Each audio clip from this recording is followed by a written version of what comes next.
much do I really need when I'm moving to Canada? This question was one question that plagued my mind when I was planning my relocation. And it has been one of the recurring questions that I've been getting since I started creating content. So today, I'll be giving you a breakdown that I wish I had. What you absolutely need, what you can do without, and what will catch you off guard if you're not prepared for it. Hi. Welcome to my channel. If you're seeing me for the first time, my name is Adeola. I'm a solo mom that relocated to Ontario, Canada. On this channel, I talk about rebuilding your life, how to start again in a new country, how to get a new job, how to settle faster as a new immigrant, resources, where to find them, how to get your job quicker. So if that feels like something that you would really like, please subscribe to my channel. Let's dive right into the video. This video is going to be in 4 sections. Section 1, these are expenses that you cannot avoid. They are expenses that will definitely come, whether you like it or not. First will be accommodation. Whether you want to stay with a friend, a family member, or you want to get your own place, this expense you still need to prepare. You need to plan before you land. In Ontario, depending on the city that you're going to, you would need, and then the family size, you should budget at least between $25,000 to $5,000 to get an apartment. And this is because they always request for the first and the last month's payment.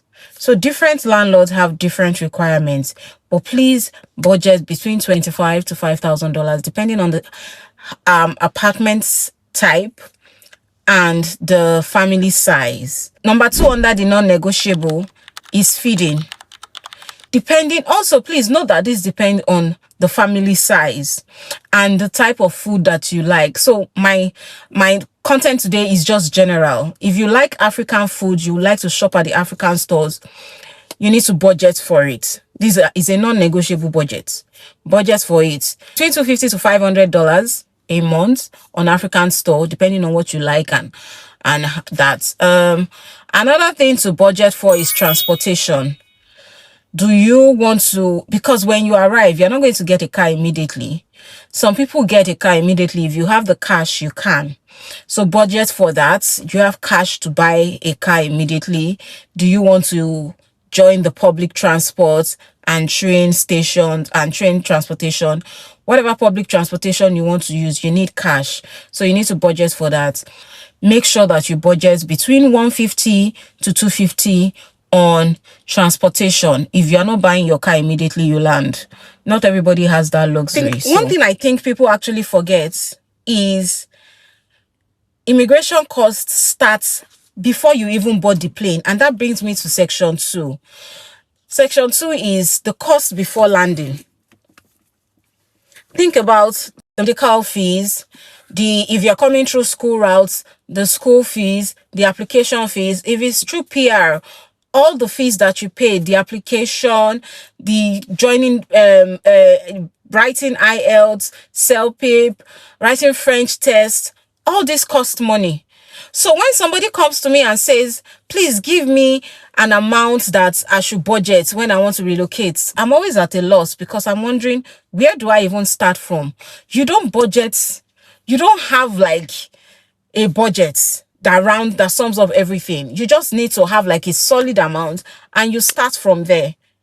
So think about medicals, think about payments that you do at your biometrics, you pay for biometrics, the other miscellaneous costs, all the printing. Some of us, I talked about it in my previous videos, all the printings, all the document printings. Some people will buy a printer. I prefer to go next door to go print. I printed all my documents. Some printing you have to be in colored. All these costs, you need to think about it.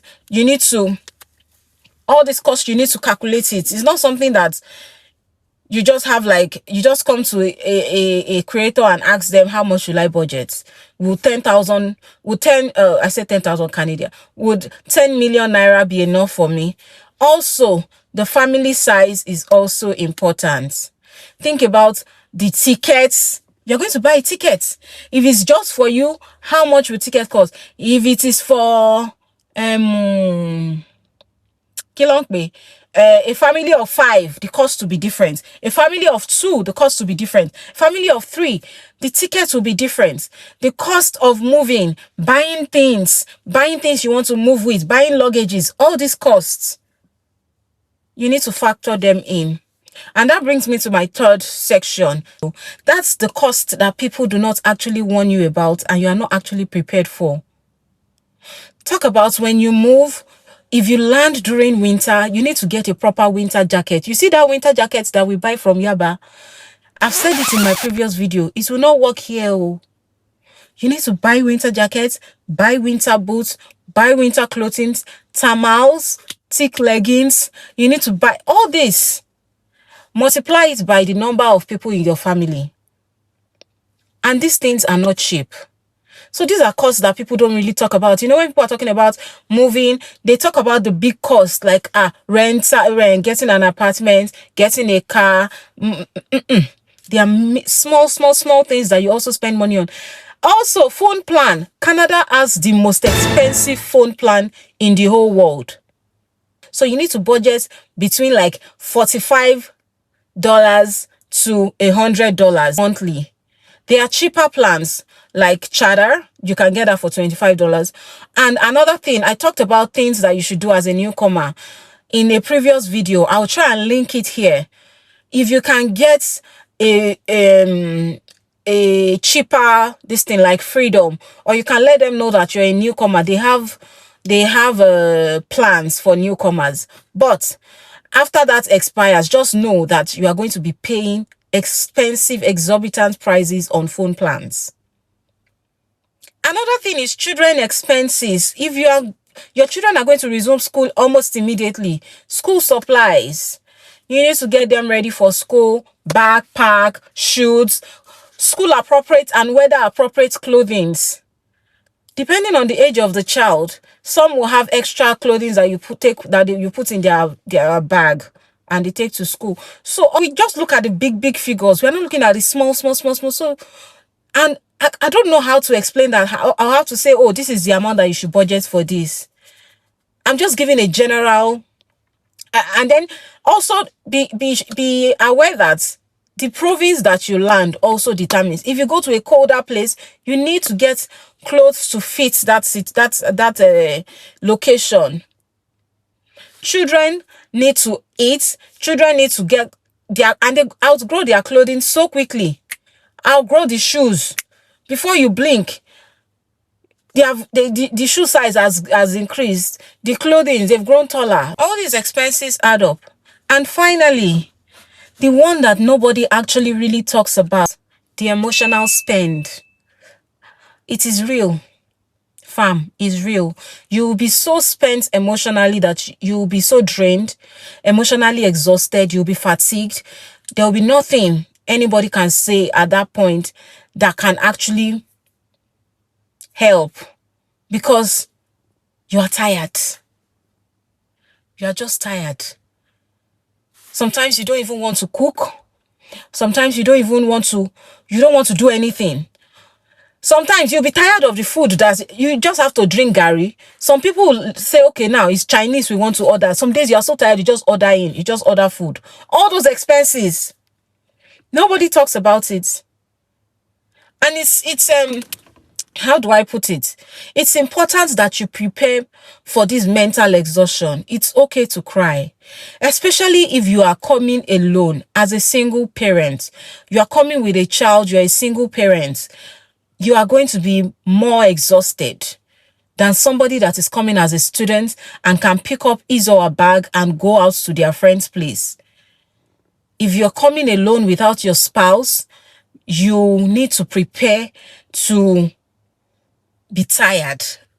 You need to prepare that you want to do it alone, because it's not easy. It's not easy. So this video is not to scare you. It's just to let you know that these things exist and you need to plan for it.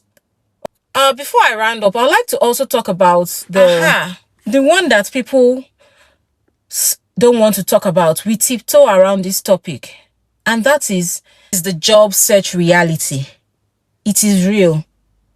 People land and for months, they don't get a job. Some stay for 18 months, 12 months, 24 months, 27 months without a job. So you need to prepare for it. You need to have enough funds that will sustain you during those times that you do not have a job. You need to have the funds. You need to think about it. You need to prepare. Again, this video is not to scare anyone. It is to give you a realistic expectation. Please do not come with vibes and inshallah. You need to prepare because you might need childcare before you can work. You can get loads of interview and a lot of unfortunately's. And trust me, this is not everybody's reality. Like I already said, I got my job in 2 months, less than 3 months that I arrived. I started working in less than 3 months. So it's not everybody's reality.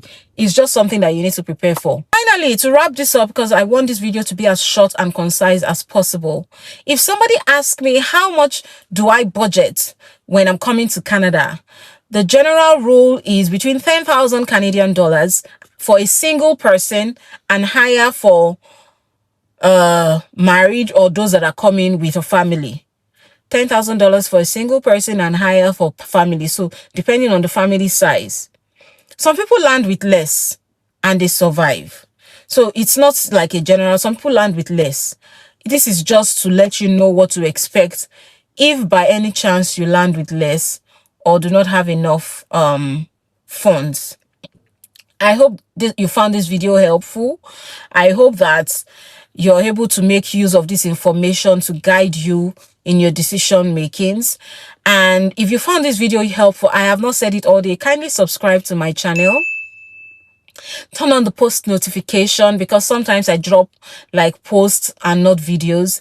Turn on the notification. I've made it my aim and my goal to drop important information on this channel. It's not just about vibes here. I'm dropping nuggets on things that would help newcomers and those that have even landed on how to navigate better. I'll see you in my next one. Bye.